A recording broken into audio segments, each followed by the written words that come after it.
April 1st, Daily Devotional from the Heart by Ellen G. White. The Great Supper. A certain man gave a great supper and invited many, and sent his servant at supper time to say to those who were invited, "Come, for all things are now ready." Luke chapter 14, verses 16 and 17. This parable correctly represents the condition of many professing to believe the present truth. The Lord has sent them an invitation to come to the supper, which he has prepared for them at great cost to himself, but worldly interests look to them of greater importance than the heavenly treasure. They are invited to take part in the things of eternal value, but their farms, their cattle, and their home interests seem of so much greater importance than obedience to the heavenly invitation that they overpower every divine attraction.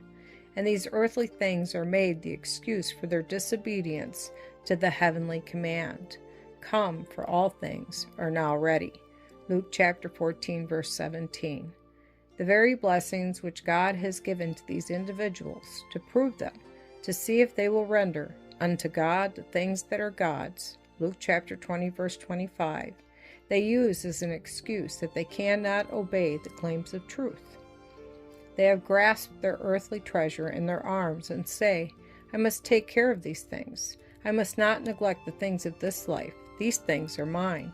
Thus the hearts of these people have become as unimpressible as the beaten highway.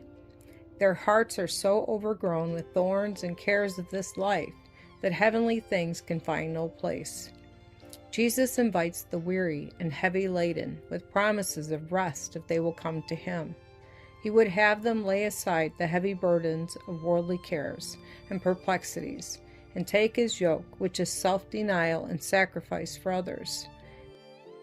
This burden will prove to be light. Those who refuse to accept the relief Christ offers them, and will continue to wear the galling yoke of selfishness, tasking their souls to the utmost in plans to accumulate money for selfish gratification, have not experienced the peace and rest found in bearing the yoke of Christ and lifting the burdens of self-denial and disinterested benevolence which Christ has borne in their behalf. Souls for whom Christ died might be saved by their personal effort and godly example, but the precious light is hid under a bushel, and it gives no light to those who are in the house.